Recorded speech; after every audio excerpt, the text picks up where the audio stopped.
제가 앞에 사주 명조를 살피면서 한번 말씀드렸는데, 상관격이라고 하면은 결국에는 이 조후를 사용할 수 있는 것을 가장 먼저 살펴봐야 됩니다. 일간은 목은 화를 만나게 되면은 이 신령한 시기입니다. 화의 계절에 해당하는 4월이나 5월에 태어났다면은 목은 신령하고 쇠한 상태고, 화는 덕명을 한 상태로서 왕성한 상황입니다. 더군다나 4, 5월은 하왕지로서 일간으로서는 조후를 가장 필요하게 되는데, 제가 앞에 사주 첫 번째 사주에서 이 조후를 쓰는 경우를 살펴봤습니다. 그러니 이 조후를 겸할 수만 있다면, 조후를 겸한다는 것은 신약한 사주를 인성이 일간을 도움과 동시에 화를 견제함과 동시에 또한 수로서 어떤 이 윤택함을 가지게 된다면 귀격이 되는 경우라고 할 수가 있겠습니다.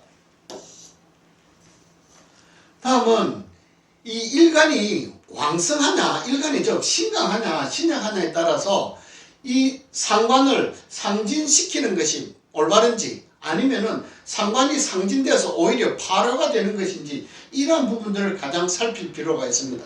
상관을 상진시킨다는 것은 길한 것이 되는 것이고, 이것은 상관을 상진시켜 줌으로 인해서 오히려 사주원국에서 길함이 나타나는 경우가 되고, 상관이 파묘가 된다는 말은 오히려 상관을 파묘시켜 줌으로 인해서 사주원국의 상황이 파격이 되어버리기 때문에 반드시 이 경우는 흉이 나타나는 경우가 될 수 있습니다. 이 내용에 대한 부분은 제가 앞전 영상에서 상관상진 또는 파묘상관에서 이러한 부분들을 제가 한번 중점적으로 설명해 드린 바가 있습니다. 이 부분은 여러분들 한번 참고하시면 좋을 듯 합니다.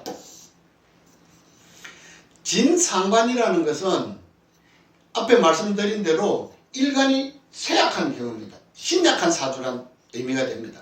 신약한 사주가 되기 때문에 이 신약한 이유가 설계하는 상관의 역할에 의해서 일간이 신약해졌기 때문에, 이 경우라면은 상관을 극제하는, 상진시켜야 된다. 상관의 역할을 견제해야 되는데, 이것은 인성으로서 일간을 생존함과 동시에 상관을 극제해 줄 수 있어야 된다. 이것이 진상관의 특징이 되는 것이, 이거 진상관에서 용신을 취하는 방법이 됩니다.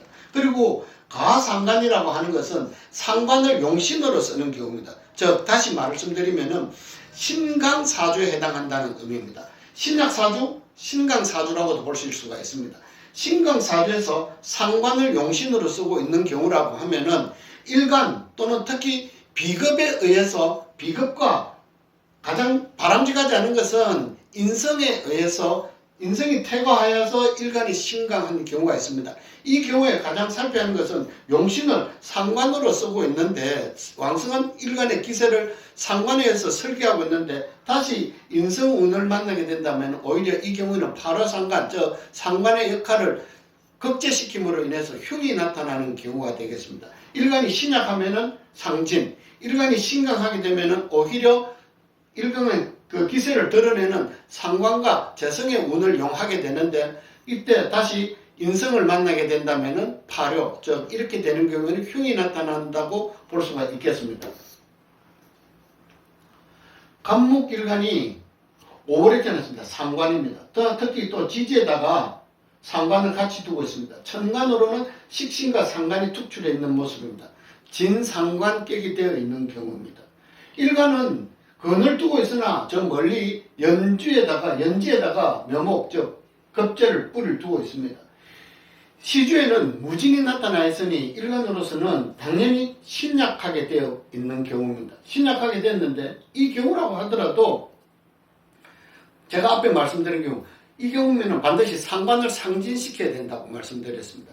상관을 상진시킬 수 있는 건 수인데, 수가 겉으로는 보이지 않으나 이 진토에는 수를 축적하고 하기 때문에 개수가 소장되어 있습니다. 그러니 이 진토는 왕성한 화기를 설계함과 동시에 오히려 진토 속에 있는 이 수를 용하게 되는 경우입니다. 그러니 이 경우라고 하면은 수운을 만났을 때 크게 발복하는 경우라고 볼 수가 있습니다.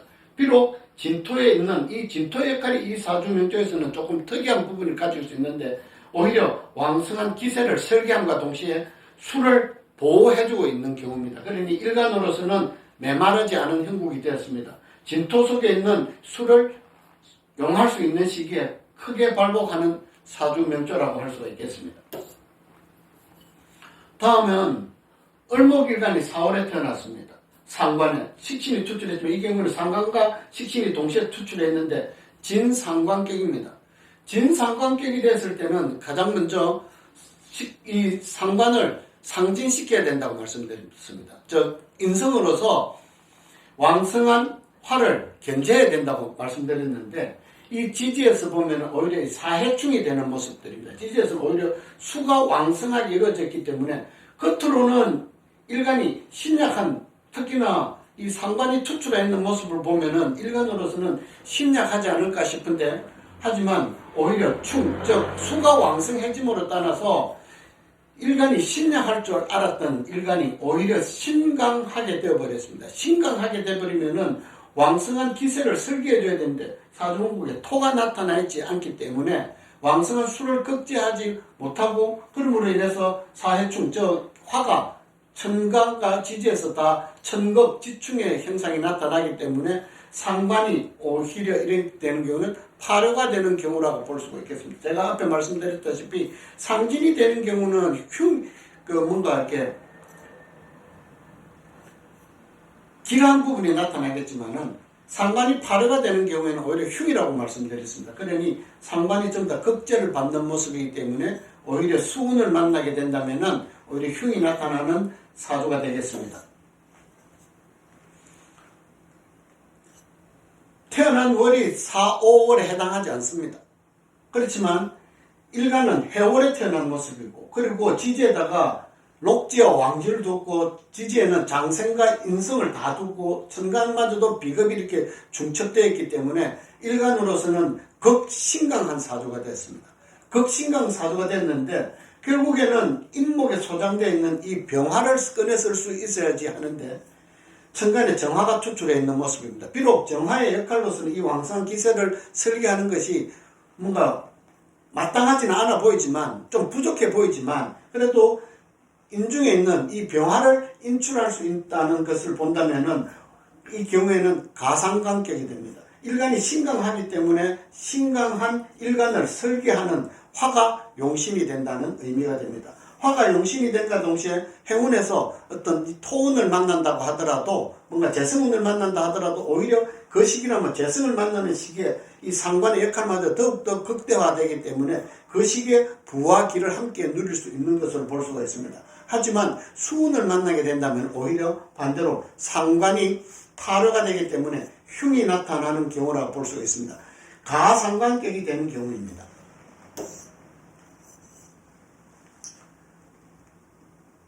이건 제가 앞에서 한번 설명드린 명조인 것 같습니다. 다음은 간목일간이 4월에 태어났습니다. 천간에 상관이 투출해 있는 모습입니다. 일간으로서는 신약한 듯 보이지만 신령을 한 가운데 상관이 투출했기 때문에 신약한 것, 그리고 편제가 있음으로 해서는 일간은 조금 신강하지 않을까라고 보지만, 하지만 일간으로서는 이 진토는 고지고 장생과 록지를 두고 있는 모습입니다. 그러니 일간으로서는 오히려 신강한 상태가 됐습니다. 신강한 상태가 되기 때문에 이 경우에는 정화 상관으로서 일간의 기세를 설계하는 경우가 되겠습니다. 진상관과 가상관을 동시에 가지고 있는 경우인데, 굳이 표현하자면은 이 경우는 진상관의 형상이기는 하지만 왕성한 일간을 왕성한 가운데서 상관이 기상을, 어떤 일간의 기세를 설계하고 있기 때문에 엄격히 따진다 구분한다면은 가상관이라고 할 수 있습니다. 그러니 가상관이 되었다는 것은 화토운을 만나야 된다는 의미가 되기 때문에 이 경우 또한 인성을 만났을 때는 극제를 당하는 모습이기 때문에 오히려 흉이 나타나는 사주명조라고 볼 수가 있겠습니다. 다음은 을목일간이 록왕지를 두었습니다. 지지에서 록왕지를 두었고 또한 수인성을 두은 상태입니다. 그리고 천간에 인성과 겁재가 투출한 모습이기 때문에 일간으로서는 신왕하게 되었습니다. 이 경우는 가상관격에 해당하는 경우입니다. 가상관격에 해당하는 경우는 제가 앞에서 설명드렸다시피 진상관에 해당하는 경우는 인성을 만날 때 오히려 상진시키줌으로 인해서 뭔가 길함이 나타나게 되는 것이고, 가상관격이 됐을 때는 인성운을 만나는 것보다는 오히려 상관이나 재성의 운을 만났을 때 이 경우에는 인성이 사주에 병이 되고 있기 때문에 오히려 토운을, 즉 재성운을 만나게 된다면은 상관을 보호함이 있기 때문에 더욱더 크게 귀함이 나타나는 경우라고 볼 수가 있습니다. 같은 사주 명격인 것 같습니다. 여기까지 제가 그 목화 상관에 대해서, 이것이 금수 상관과 다른 상관에 비해서 차이 나는 점은 가장 먼저 과연 이 조후를 충족시킬 수 있느냐에 따라서 부기를 살피는 것, 그리고 상관격이라고 하면은 재성과 관성이 나타나지 않은 경우가 많기 때문에 이 경우 부기를 살피는 방법은 어떻게 살피는지에 대해서 한번 살펴보았습니다. 감사합니다.